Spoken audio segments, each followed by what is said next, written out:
नमस्कार साथियों, अखिलेश एजुकेशन में आप सबका स्वागत है।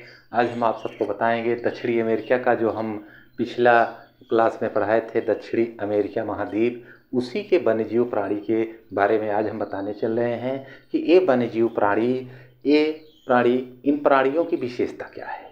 हम इन्हीं प्राणियों की विशेषता बताने के लिए हम आपको ये लिखे हैं। 11 नाम हैं, 11 जानवर हैं, जानवर और पक्षी दोनों मिला के हैं। इनकी विशेषता क्या है, इनकी बहुत प्रमुख विशेषताएं हैं। इसीलिए ये वीडियो हम आपके लिए लाए हैं कि जैसे कोई परीक्षा होता है, कंपटीशन की परीक्षा होगा, तो इसमें से एक जानवर पूछा जाता है।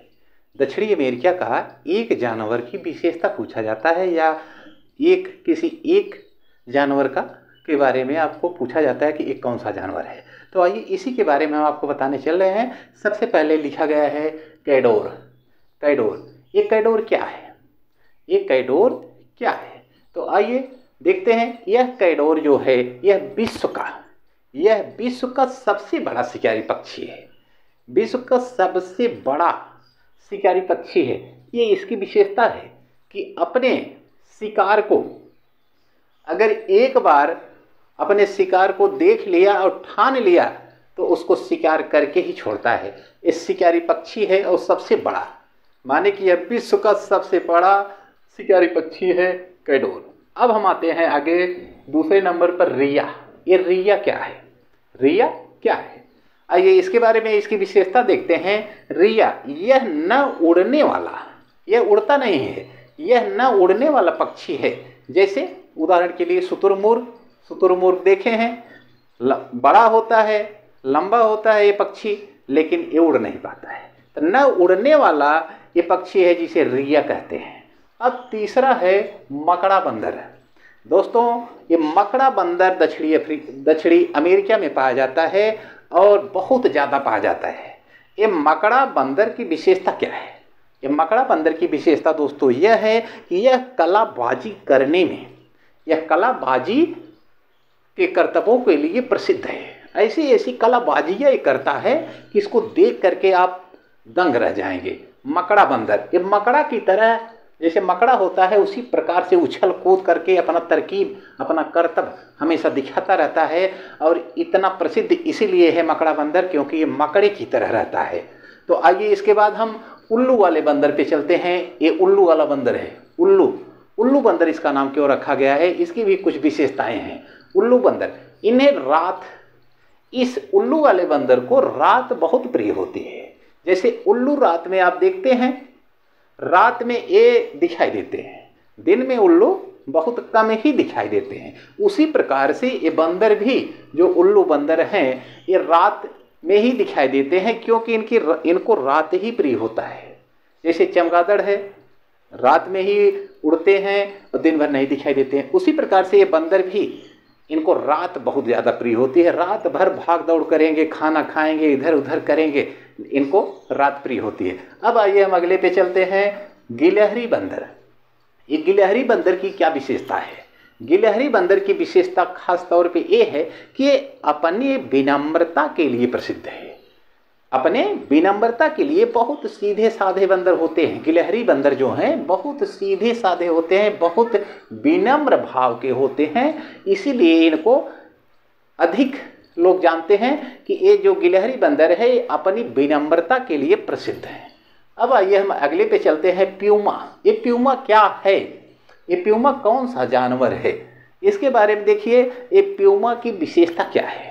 प्यूमा की विशेषता क्या है? यह सिंह परिवार का, जानते हैं सिंह माने शेर। ये सिंह परिवार का चीते से भी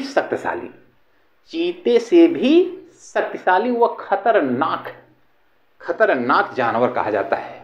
ये प्यूमा जो है, ये सिंह के परिवार का, चीते से भी, यानी सिंह के परिवार का ही है सदस्य, लेकिन चीते से भी शक्तिशाली होता है और उससे भी खतरनाक होता है। ये जानवर इतना खतरनाक है जिसे हम क्या कहते हैं, प्यूमा। इसके बाद है जैगुआर।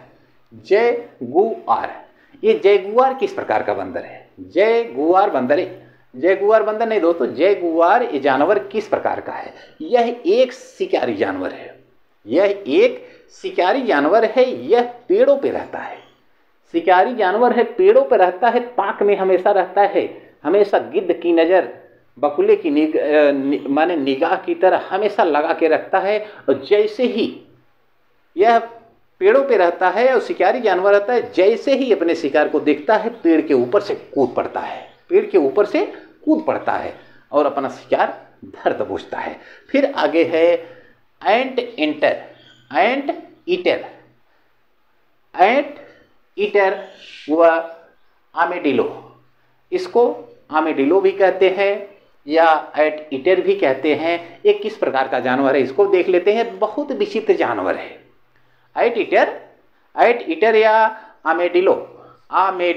आर्मेडिलो या एंट ईटर ये बहुत विचित्र प्रकार का जानवर है दोस्तों, बहुत विचित्र प्रकार का जानवर है जो बहुत प्राचीन काल में, इसका अनुमान किसी को नहीं है, बहुत प्राचीन काल में, बहुत प्राचीन काल के स्तनधारी जानवरों में से एक है।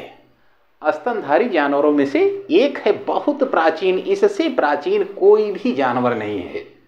ये कहा जाता है पूरे विश्व का सबसे पुराना जानवर है, जिसे कहते हैं विचित्र जानवर है, जो बहुत प्राचीन काल के स्तनधारी जानवरों में से एक है जो अभी तक बचे हैं, जो अभी तक बचे हैं, दक्षिणी अमेरिका में पाए जाते हैं। अब आगे है लामा। ये लामा क्या है? लामा दोस्तों एक प्रकार का ऐसा जानवर है जो ऊंट की तरह होता है। ऊंट देखे हैं, ऊंट ऊंचाई पे होता है, उसके कुबड़ होता है, कुबड़ के ऊपर वो कुछ बिछा करके उस पर लोग बैठते हैं। पहले के लोग भट्ठा पे ईंटा भी ढोते थे, उसके और राजस्थान में लोग उसको माने कि उनका प्रमुख साधन है यातायात का, कहीं आते जाते हैं उसी भी बैठ करके। तो लामा ये लंबे गर्दन वाले ऊंट के प्रजाति का एक जानवर होता है, लामा जिसे कहते हैं। अब अगला है अल्पाका। ये अल्पाका क्या है? अल्पाका दोस्तों लामा की छोटी, लामा जैसे ऊंट की तरह होता है, ऊंट के जैसे ऊंट लंबा होता है वैसे लामा भी लंबा होता है, लेकिन अल्पाका जो होता है लामा की छोटी प्रजाति का जानवर होता है। लामा की छोटी प्रजाति का एक जानवर होता है जिसे अल्पाका कहते हैं। अब अगला है पॉइंट ग्वानको। ग्वानको दोस्तों 11वां जो कहते हैं दक्षिणी अमेरिका का जो प्रमुख वन्यजीव प्राणी हैं, ये 11वां बहुत ही प्रमुख है।